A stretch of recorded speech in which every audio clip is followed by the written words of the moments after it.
Pero look at this simple guy.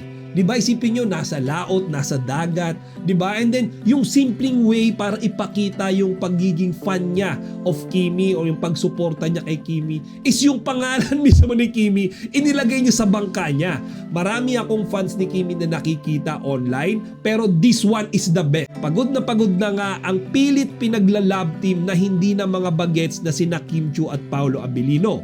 After project ay may project na naman ang dalawa na kinauumayan na maging ng fans. Kasi bibigyan ba yan ng another project kung yung mga tao nananawa na sa kanila?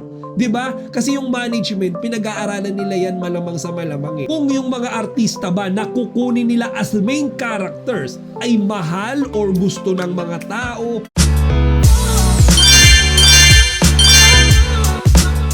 Magandang araw mga chika! Again po ulit ang Chika Patrol. Bago tayo magsimula mga chika, inaanyahan ko muna kayong mag-subscribe dito sa ating munting channel para palagi kayong updated sa mga latest at nagte-trending ng mga showbiz balita. So let's have our quick Kimpo update ngayong araw ng Miyerkules mga chika, at simulan nga natin yan sa mga balita about our Chinita Princess. So mga chika, kakatapos ko lang mapanood ang It's Showtime, kani-kanina lang yan, and present ulit si Kimi doon. So mga chika, mukhang balik na ulit ang ating Chinita Princess sa kanyang usual na schedule ng pag-host sa It's Showtime. Kung matatandaan nyo mga chika, yesterday lang siya, di ba, bumalik dito sa ating paboritong noontime program after of almost 2 weeks, okay, na hiatus, walang pagpaparamdam. Pero clarify lang natin mga chika, wala sa ating mga Kim Pao fans yung nagagalit kay Kimi. Siguro talagang na-miss lang natin siya ng sobra.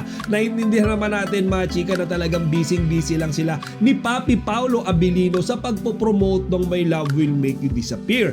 Dagdag pa niyan mga kachika, di ba, Holy Week, okay, pinili ni Kimi tsaka ni Paolo na magpahinga. Okay, sa entire week talagang nagpahinga sila, and actually kahapon nga lang nag-share si Kimi nung iba't ibang mga pictures and videos nung mga ganap niya sa Balisin Island. Kung matatandaan nyo mga kachika, may mga konting pictures na ipinakita si Kimi nung mga nakaraang araw, pero kahapon tsaka ngayon mga kachika, mas dumami. Okay, so meron tayong nakitang video na isinare ni Kimi sa kanyang Instagram account kung saan makita natin siya na nakahiga sa beach. Okay, so napakaganda ng view mga kachika, and definitely this was taken in Balisin Island. So yan nga mga kachika, yung sinasabi ni Kimi na social media fasting siya, or she also calls it social media detox. Okay, kung saan isinelebrate niya dyan yung birthday niya mga kachika peacefully. Okay, walang kahit anong klaseng post. Actually dyan nga sa video na yan, kung mapapanood nyo,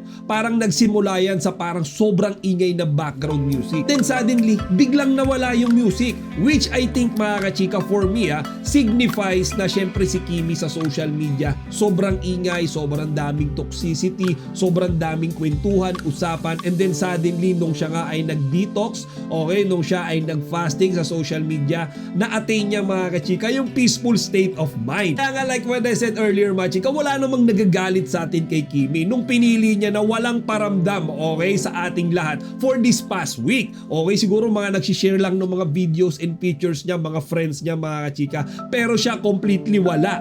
Okay, and then speaking of friends mga chika, alam nyo ba na si Melay Cantiveros ay may isinare na isang nakakatuwang video about kay Kimi? Pero liwanagin lang natin mga kachika na hindi exactly ang ating Chinita Princess yung tampok sa video na yan ni Melay, but yung isang bangkero sa Puerto Galera. Okay, so mga chika, napanood ko to kanina lang, and tuwang-tuwa ako. Okay, so this is a fisherman, I think, sa bangka niya, kung saan kapuna-puna, okay, na yung pangalan ng bangka niya mga kachika is Kim Chiu. Okay, so hindi ko sure mga kachika kung siya ba ay mangingisda. Posible rin mga kachika na siya ay tourist guide or ginagamit yung bangka niya sa pamamasyal sa dagat, di ba, ng mga turista. Pero nakakatawa mga kachika kasi bukod dun sa pangalan ni Kim Chiu sa bangka niya, okay, meron pang picture dun si Kimi. Akala ko noong una si Paolo Abilino yon, pero if you look closely, actually napansin din niya ni Melay, kung saan makikita nyo yung picture, yung kasama ni Kimi ay si Kuya Bangkero. So mga chika, ang tindi ng effort ni Kuya, di ba? Kumbaga, inilagay niya na nga doon yung picture ni Kimi inedit niya pa mga kachika para makatabi niya. So mga kachika, panigurado kapag nakakita ni Paulo yan, magsiselos yon. So mga kachika, nakakatuwa yung effort ni Kuya, di ba? Yung bangka niya, pinaganda niya, nilagyan niya ng picture ni Kimi kasama siya, and then mga kachika, yung pangalan ng bangka niya is Kim Chu. Okay, literally Kim Chu yung nakatatak sa bangka niya. Pero hindi pa dyan natatapos mga kachika, kasi alam nyo ba, nabuko dun sa bangka yung mismong life jacket, okay, doon sa bangka ni Kuya. Kim Chu rin yung nakatatak. So mga kachika, talagang avid fan siya ng ating Chinita Princess, and nakakatuwa, di ba? Kumbaga madalas napapansin natin ng mga fans ni Kimi dito lagi sa Metro Manila, or madalas yung mga fans niya na nakikita natin nasa social media, di ba? Yung mga nagpapapicture with Kimi, pero look at this simple guy. Di ba, isipin nyo, nasa laot, nasa dagat, di ba? And then, yung simpleng way para ipakita yung pagiging fan niya of Kimi or yung pagsuporta niya kay Kimi is yung pangalan mismo ni Kimi, inilagay niya sa bangka niya. Okay, nilagay niya yung picture ni Kimi sa bangka niya, and yung life jacket, mga kachika, nandun din yung pangalan ni Kim Chu. So mga chika, bilib na bilib ako. Actually, marami akong fans ni Kimi na nakikita online, pero this one is the best. Bakit? Kasi etong si Kuya mga kachika, mukhang hindi naman siya nag-flex sa social media nitong bangka niya eh. Kumbaga technically, hindi makakaabot yan kay Kimi kung hindi ipinost ni Melay. Di ba? So mga kachika, sipin nyo, swerte lang talaga, no, na si Kuya na-i-post or natutukan ng camera ni Melay. Kaya panigurado, ma-appreciate ito ni Kimi kasi nandun na to ngayon sa kanyang Instagram account. And then pahabol update tayo about kay Kimi mga kachika. If you could still recall, last Monday lang ay absent sa 8 Showtime.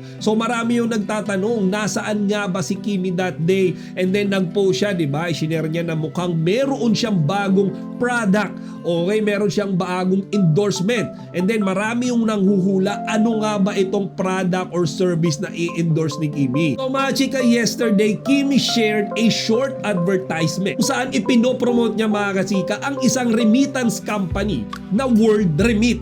Okay mga chika, hindi ko lang masigurado kung ito yung pinuntahan niya na endorsement shoot last Monday, pero ang sigurado natin, bagong blessing ito kay Kimi. Okay, kasi hindi niya pa naman ito na-endorse or nagagawa ng advertisement before. Kaya we would like to congratulate our Chinita Princess again for this new endorsement. Kung sa mga nagtatanong kung ano ang update kay Paolo Abilino, unfortunately mga chika, wala tayong balita sa kanya. Medyo off-radar ngayon si Paolo. Meron lang siyang isang pinost sa kanyang Instagram account kung saan makikita natin ang picture ng isang bike. Not actually yung buong bike mga kachika. Doon lang sa bandang mga gears ng bike at meron doon parang isang blue color. Siguro mga chika, nag-upgrade si Paulo, okay, nung kanyang bike. Meron ding nagsasabi mga kachika, mukhang may panibagong bike activity. Kasi kahapon lang daw mga kachika, si Alden yung nag-post sa kanyang Instagram account kung saan hawak-hawak nito yung bike niya. Okay, and then nag-comment daw doon si Paolo Abilino ng let's go. Maraming assumption ngayon mga kachika na mukhang may nilulutong panibagong bike ride adventure si Paolo Abilino kasama si Alden Richard. Before we completely end this video mga kachika, gusto ko lang i-share sa inyo itong nabasa kong nakakairitang post na nabasa ko sa social media. And this is against Kim Pao. Okay, so hindi ko na patatagalin mga kachika, babasahin ko sa inyo yung post and then I'll let you decide kung ano ba yung masasabi nyo rito. Okay, so ang sabi, Kim Chu at Paolo Abilino pagod na. Pagod na nga ang pilit pinaglalab team na hindi na mga bagets na sina Kim Chu at Paolo Abilino. After project ay may project na naman ang dalawa na kinauumayan na maging ng fans. Tila gatas na ng ABS-CBN ang dalawa at parang wala ng ibang artista ang defunct network na parang Coco Martin din. Mga chika, kilala nyo ko, hindi ako pala patol sa mga ganitong klaseng bashers, pero nung nabasa ko to mga chika, I'm a bit offended. Okay? Kasi grabe naman yata yung tirada niya for Kimi and Paolo. From the first place, wala akong nakikitang tao na inaagrabyado ng Kim Pao. In fact, tumutulong pa sila, di ba? And then mga kachika, bakit sinabi na pilit pinagla-love team? Mga kachika, to be honest, personal na opinion ko mga kachika, ang Kim Pao lang ang tanging love team na talagang nagbibigay sa atin ng totoong kilig. Kasi di ba meron tayong nilulook forward sa kanila everyday. Di ba sila yung nagbibigay sa atin ng excitement dahil wala pa silang inaamin. Di ba sila yung nagbibigay sa atin ng curiosity. Bawat moves nila sa isa't isa, parang meron silang ipinaparating sa atin. Kaya tayo naku-curious and na-excite. Di ba hindi natin yan napipil sa ibang love team at this point in time mga kachika. For me, Kim Pao lang ang nakakagawa sa atin yan. And lastly mga kachika, hindi ko nakikita na yung Kim Pao ay pinagsasawaan na maski nung kanilang mga fans. Kasi bibigyan ba yan ng another project kung yung mga tao nananawa na sa kanila? 'Di ba? Kasi yung management, pinag-aaralan nila yan malamang sa malamang Kung yung mga artista ba na kukunin nila as main characters ay mahal or gusto ng mga tao, kung yun ba ay nire-request ng mga tao, that's the only time mga kachika na bibigyan nila ito ng project. 'Di ba? Hindi gagawa ng project yan kung yung mga artistang bibida ay hindi gusto ng tao. Kaya kung yung Kim Pao man ay may bagong serye na naman mga kachika, hindi gusto ng management yan. 'Di ba? Gusto kasi ng mga tao yan. 'Di ba? Ibinibigay lang ng management yung gusto ng mga tao, in return kikita sila doon. 'Di ba? Ngayon 'di ba bakit susugal yung ABS-CBN kung alam naman nila na yung mga artista nila doon ay lalangawin lang? 'Di ba? Yan yung main point niyan Kaya hindi ko nakikita mga kachika na nananawa na tayong mga Kim Pao fans, kina Kimi at Paolo. In fact, lalo pa nga tayong na-excite sa kanila sa araw-araw. Ngayon mga chika, gusto ko rin marinig, okay, yung opinion nyo, post ng basher na ito. Ilagay nyo lang dito sa comment section para mapag-usapan natin. So hanggang dito na lang muna, Chika Patrol signing out.